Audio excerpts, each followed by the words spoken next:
Assalamu alaikum wa rahmatullahi wa barakatuh. The reminder today is about that night that we are all going to experience.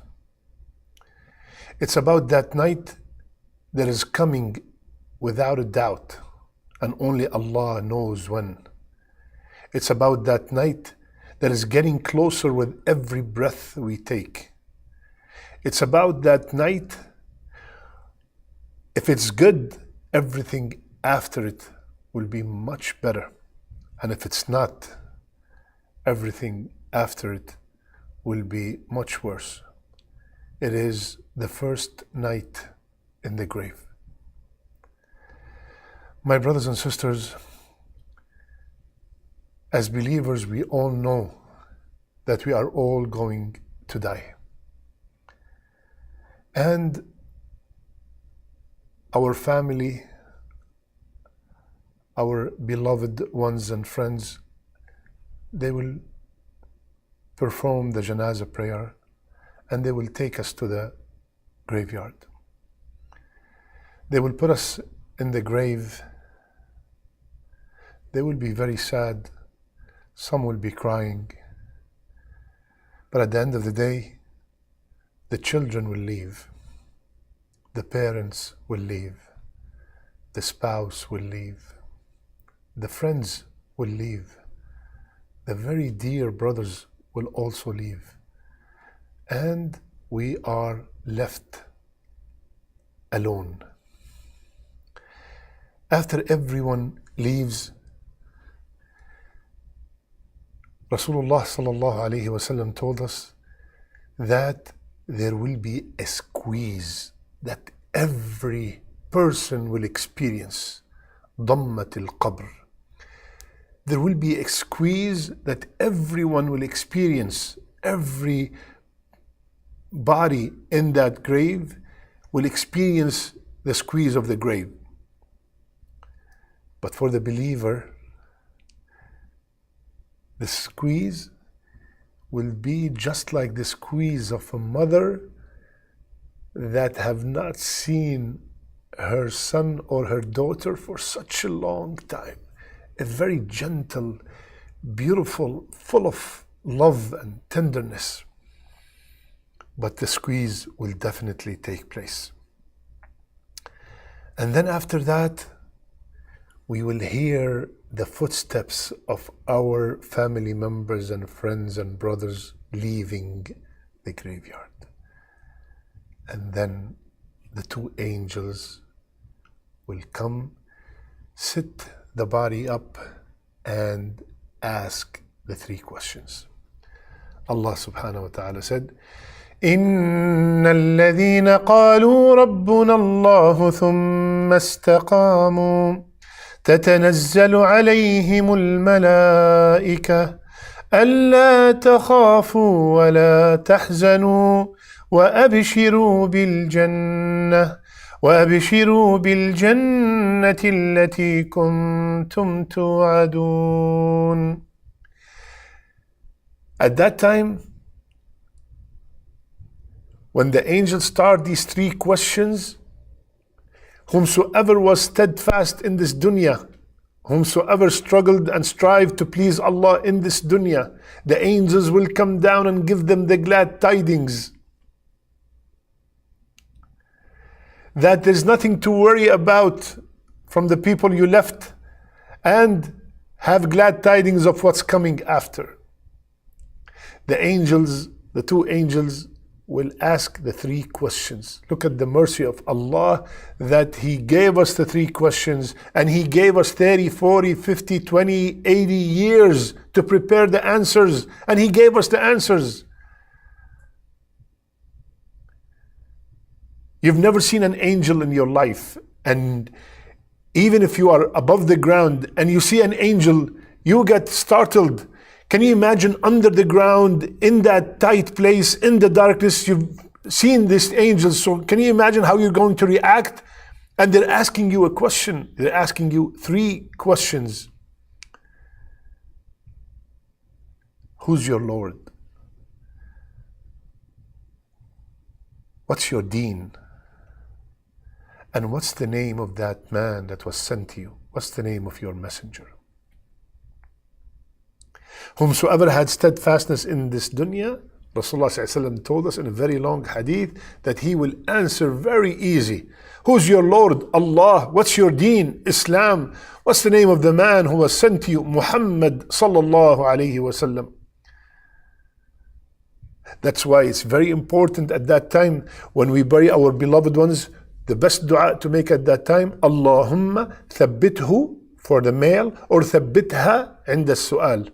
Ya Allah, keep them steadfast when they are being questioned. I ask Allah subhanahu wa ta'ala to make me and everyone who's watching steadfast when they are questioned. After we pass the test of these three questions, what happened? An order from Allah with 5 glad tidings. First, the grave will be furnished from Jannah. The grave that to me and you, it looks like 2 by 6. Allah will furnish it from Jannah. The second thing will happen, the person will be clothed from the cloth of Jannah. All these are taught to us by Rasulullah sallallahu alaihi wasallam, and they have authentic hadith to support them. And then the person in the grave, a gate of Jannah will be opened for him or her, and its breeze will come to him or her, and he smells its fragrance, and he feels the delight in what he sees. Allahu Akbar.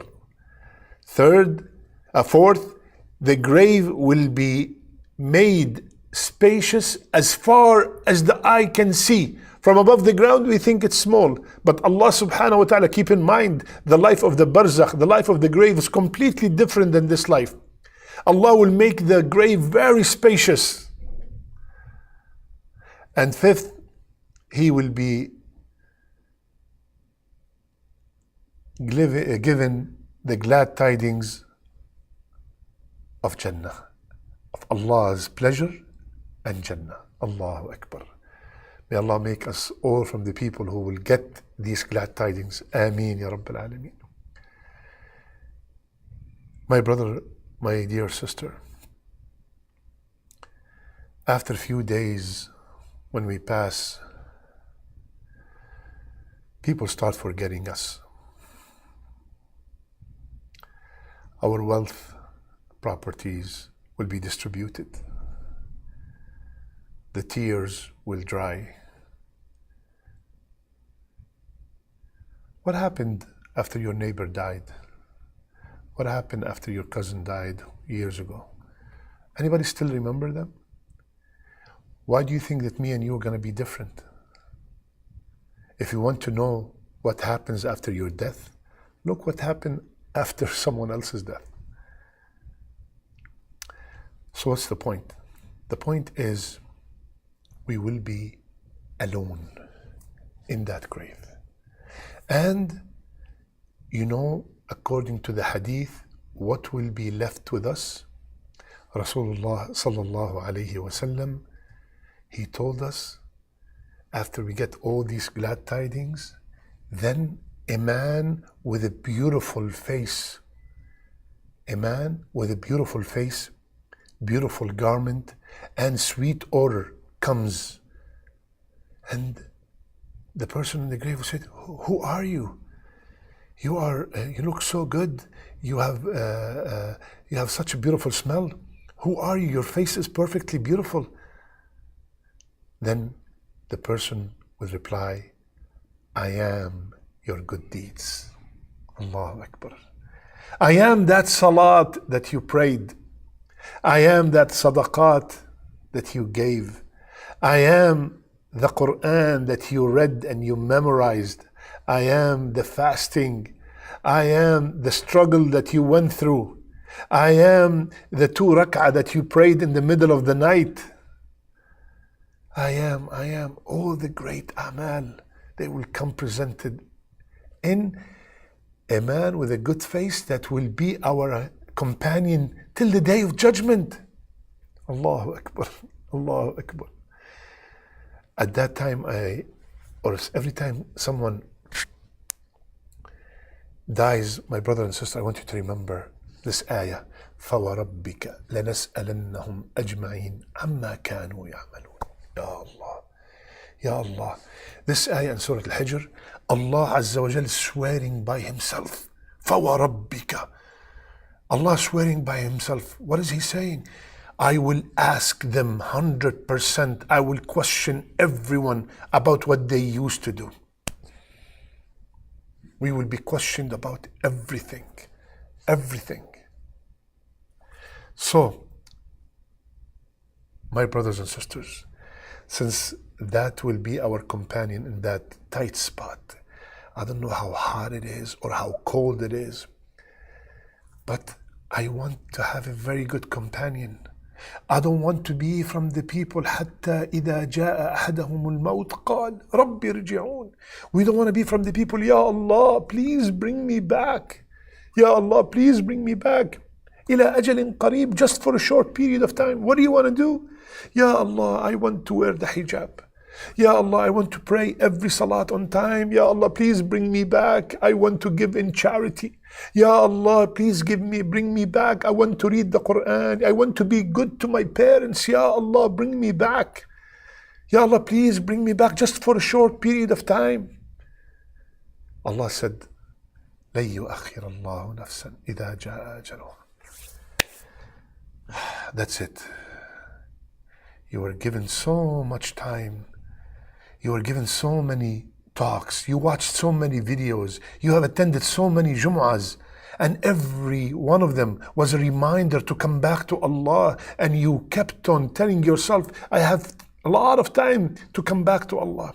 And then the angel of death comes. When he comes, he doesn't send a text message or an email or a phone call, I'm coming. He comes faj'ah, suddenly. A car accident, a drown, a sickness, Allahu A'lam. So my brothers and sisters, this is the time.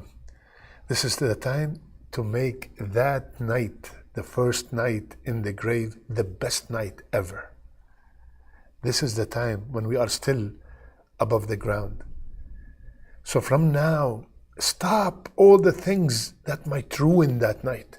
Stop the riba, stop the gambling, stop the alcohol, stop the cheating, stop the infidelity, stop the smoking, stop dealing with haram, stop selling haram, stop buying haram. Wallahi, Wallahi, Allah is all truthful. He said there will come a time that we would come back and say, Ya Allah, bring us back. Subhanallah. And Rasulullah sallallahu alaihi wasallam, he told us, one time he was walking next to a grave. And he said, if this man in the grave was given the option, listen carefully, my brothers and sisters. If this man in the grave was given the option to come back to the dunya and told, you will own the whole dunya or pray 2 rak'ah, what would you like to do? Rasulullah ﷺ said, rak'atan. He will pick the 2 rak'ah. Allahu Akbar. Because of what he found, the result of obeying Allah.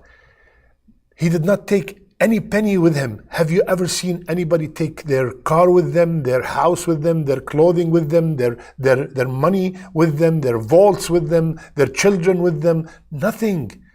Only the a'mal, only the deeds.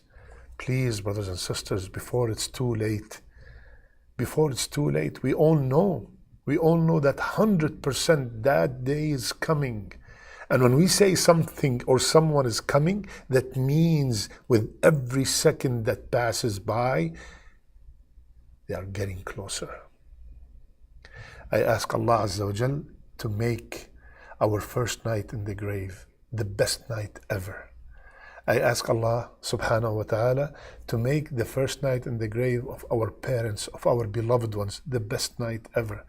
I ask Allah Azza wa Jal to make our last deeds, our best deeds, and our last words, La ilaha illallah, I love you all for the sake of Allah. سبحانك اللهم بحمدك نشهد أن لا إله إلا أنت نستغفرك ونتوب إليك.